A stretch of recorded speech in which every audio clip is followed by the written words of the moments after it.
On June 9, 2024, something happened that will change the global economy forever. Saudi Arabia announced it would not renew the Petrodollar agreement with the United States. For 50 years, 5 decades, Saudi Arabia sold oil only in US dollars. That agreement just ended, and most people have no idea what this means.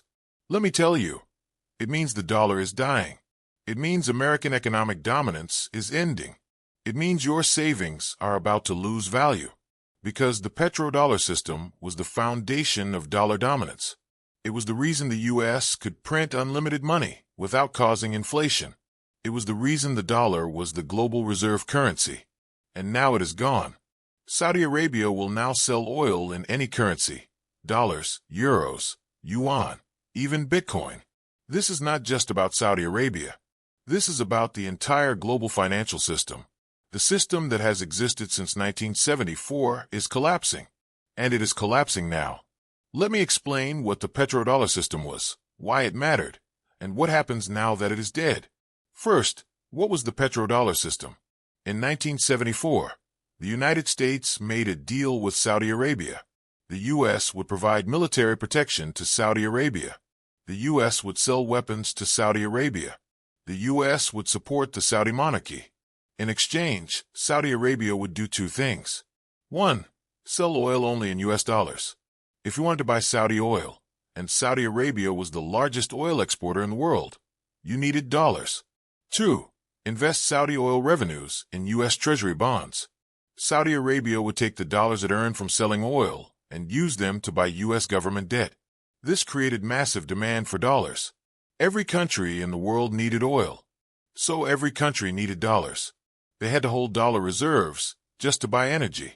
This meant constant demand for dollars, and constant demand kept the value of the dollar high. It also meant demand for U.S. Treasury bonds. Foreign countries bought U.S. debt. This allowed the U.S. government to borrow cheaply, very cheaply. The U.S. could run budget deficits forever because there was always someone willing to buy U.S. bonds. This was the petrodollar system, and it was the foundation of American economic power for 50 years. Why did Saudi Arabia agree to this? Because the U.S. offered something Saudi Arabia desperately needed: security. Saudi Arabia is a small country with a lot of oil. It is surrounded by larger, hostile neighbors: Iran, Iraq, Yemen. Without U.S. military protection, Saudi Arabia is vulnerable. The U.S. promised to defend Saudi Arabia from any external threat, and the U.S. delivered. When Iraq invaded Kuwait in 1990, the U.S. went to war to protect Saudi Arabia and the Gulf. Saudi Arabia saw that the U.S. kept its promises, so the deal worked. For 50 years, Saudi Arabia sold oil in dollars. The U.S. protected Saudi Arabia. Everyone was happy. But the world has changed, and the deal no longer makes sense for Saudi Arabia. Why? 3 reasons. 1. The U.S. is no longer a reliable partner. Under Trump, the U.S. became unpredictable. Trump openly questioned U.S. alliances. He asked why the U.S. was defending Saudi Arabia if Saudi Arabia was not paying enough. He treated alliances like business transactions. This made Saudi Arabia nervous. Then Biden came in. Biden called Saudi Arabia a pariah state. He blamed Saudi Crown Prince Mohammed bin Salman for the murder of Jamal Khashoggi. He refused to meet with MBS for months. He tried to isolate Saudi Arabia diplomatically. This told Saudi Arabia, the U.S. is not a reliable ally. If the U.S. abandons Saudi Arabia when it is politically convenient, then the U.S. cannot be trusted. 2. The U.S. is no longer the dominant military power in the region. For decades, the U.S. was the only country that could project power in the Middle East. But that is changing. China is building relationships across the region. Russia is active in Syria. Iran is expanding its influence. The U.S. pulled out of Afghanistan. It pulled out of Iraq. It is reducing its presence in the Middle East. Saudi Arabia sees this. It sees that the U.S. is leaving. And if the U.S. is leaving, Saudi Arabia needs other partners. So Saudi Arabia is diversifying. It is building relationships with China, with Russia, with Iran. Yes, Iran. In 2023, China brokered a deal between Saudi Arabia and Iran to restore diplomatic relations. This was unthinkable 5 years ago. But it happened because Saudi Arabia no longer depends entirely on the U.S. 3. Oil is no longer the only game in town. Saudi Arabia is trying to diversify its economy. It is investing in tourism, technology, renewable energy. It is building massive projects like in Yemen. It wants to reduce its dependence on oil revenues. But to do this, it needs investment. And investment comes from everywhere: China, Europe, Asia. If Saudi Arabia wants Chinese investment, it has to accept Chinese currency. If it wants to trade with Asia, it has to accept yuan, rupees, yen. Being locked into dollars-only oil sales limits Saudi Arabia's flexibility. So Saudi Arabia is ditching the petrodollar, not because it hates the U.S., but because it no longer needs the petrodollar to survive. So what does this mean for the dollar? It is the beginning of the end. The petrodollar system created artificial demand for dollars. Countries had to hold dollars to buy oil. But if oil can be bought in any currency, that demand disappears. Countries no longer need to hold massive dollar reserves. They can hold yuan, euros, gold, Bitcoin, whatever they want. This reduces demand for dollars. And when demand falls, value falls. The dollar will decline. Not overnight, but gradually, over years, over decades, until it is no longer the dominant global currency. America spent 50 years forcing the world to use dollars for oil.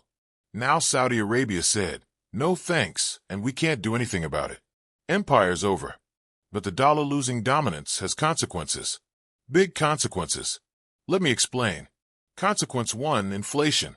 For 50 years, the U.S. has been able to print money without causing severe inflation. Why? Because the world needed dollars for oil. So when the U.S. printed money, other countries absorbed those dollars. They held them as reserves. They used them to buy oil. This kept dollars out of the U.S. economy. But if the world stops needing dollars, those dollars come back to the U.S. More dollars in the U.S. economy means higher prices. Bread costs more. Gas costs more. Everything costs more. Your salary stays the same. But everything you buy becomes more expensive. This is inflation. And it is already starting. The U.S. has printed trillions of dollars in the past decade.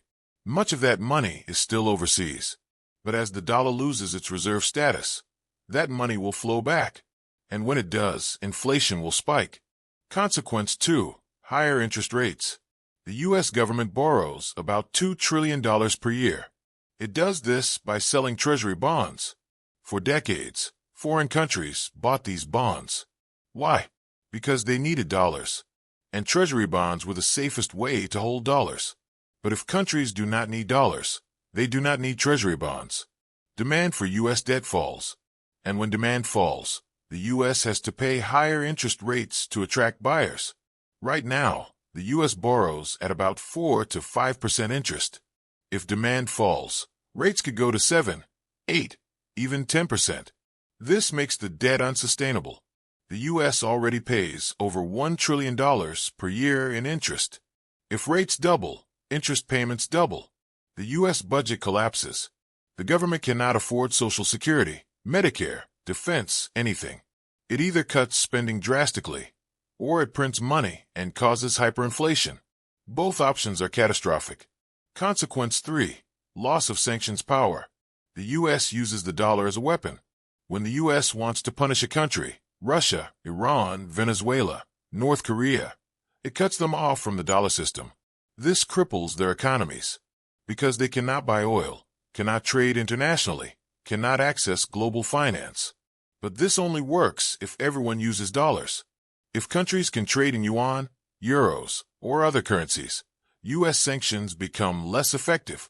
Russia is already doing this. After the U.S. sanctioned Russia for invading Ukraine, Russia started trading oil in rubles and yuan. It is still selling oil, just not in dollars. If more countries follow Russia's example, U.S. sanctions become meaningless, and the U.S. loses one of its most powerful foreign policy tools. Consequence 4, end of cheap imports.